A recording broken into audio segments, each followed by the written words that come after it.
Hey guys, Parfax here.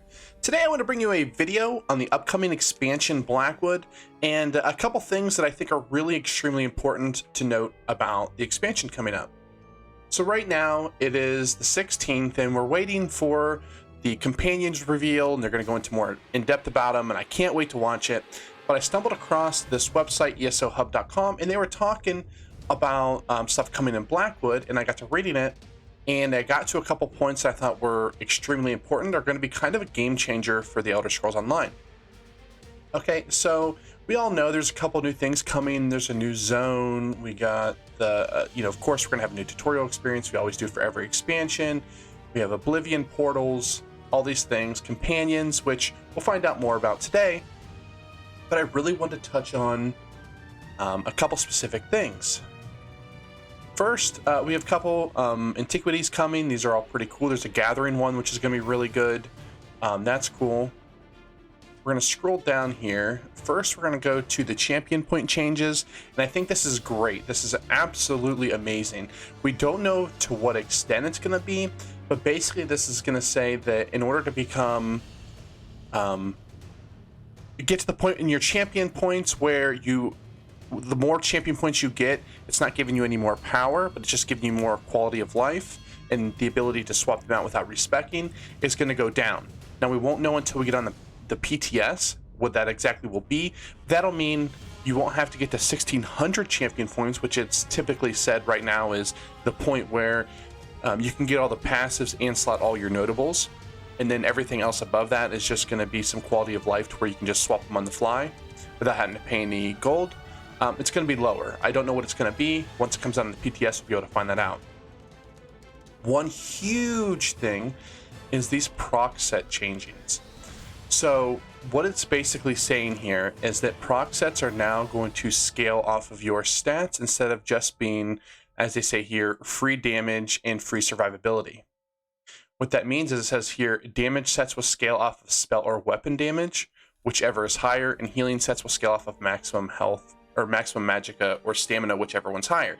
This is actually good, especially for things like if you're doing VMA in Vatestrain, if you want to run a specific like healing set, now if you're a stamina user, you can get a big bonus from it from your stamina, but it's going to really affect things like Cyrodiil once they go to making the proc sets back in there, or even Battlegrounds, where you can just be straight tanky and have insane survivability, plus all the damage sets will give you insane damage. We will not be able to see these until the PTS comes out, but if they do it correctly, this is a huge change and something that's going to help PvP a lot. Then the final thing that I want to touch on is actually the Imperial City Monster sets. This is absolutely huge. We have been talking, and we've really wanted Imperial City to be something that people go to and have a reason to go to. And what we've said from the beginning, and when I say we, I mean typically everybody knows Deltia, is it needs to be more rewarding. Because Imperial City is one of the cooler zones in the game where it's PvE/PvP. And I've played other games like Black Desert and stuff like that, where that is my favorite content in the game. It is very fun to go out and PvE and then have the possibility of PvP, or almost a guaranteed PvP, and you have something to lose. Now, you're not going to be able to lose these sets, but people are going to want to go and farm them. Now, if you look, I don't think any of them are incredibly busted. I mean, we won't know the stats on them. I mean, it could be. They're all basically based on like being in combat. You have adds health and increase your armor per second while in combat, plus your critical resistance, which is great considering with the new champion point system, we have less critical resistance. This is going to be really good if you want to be just super tanky. And then, we have this cool one here where it says adds armor and health while below 50% health. You gain immunity to immobilizes, snares, and crowd control effects. That can be really good.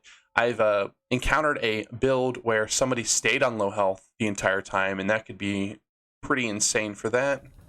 And then we have one here that adds stamina when you break free, and when you release a wave of Watcher's energy, causing enemies at close range to become feared. You will also gain weapon and spell damage for each enemy hit up to 6 enemies. This could be pretty cool. You always will break free. When you're PvPing, they're just constantly getting CC'd. Now, The only thing that I immediately thought of was maybe like a melee Nightblade, but you dodge a lot in that, and you really don't ever want to get CC'd, so you don't typically get CC'd that much.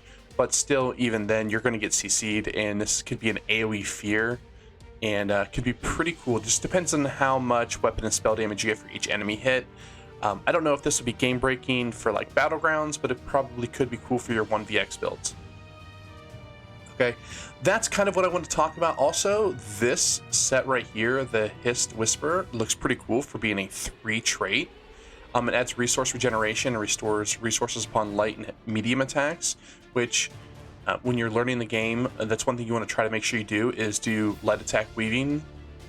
It's something that if you want to really increase your DPS, it's like 30% of your DPS can be your light attacks. It's a little bit less now, but it definitely increases your DPS. You want to make sure you're doing it, and it gives you some resources back.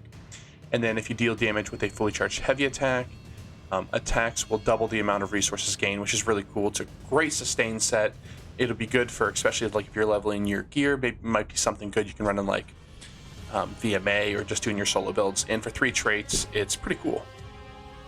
All right, guys, thanks for watching. I just wanted to go over that really quick because I truly think if these sets are pretty good, this could be a complete game changer for Imperial City. I don't know how you're going to get them yet. I imagine it's probably off of some of the bigger bosses. Like imagine maybe Molik Ball at the end. He's probably going to drop maybe one of these. I didn't see whether they said where they're going to drop from. But just getting people in Imperial City is going to be really awesome, really cool. And I can't wait to go in there and not only farm these, but farm the people that are farming them. All right, guys, again, thanks for watching.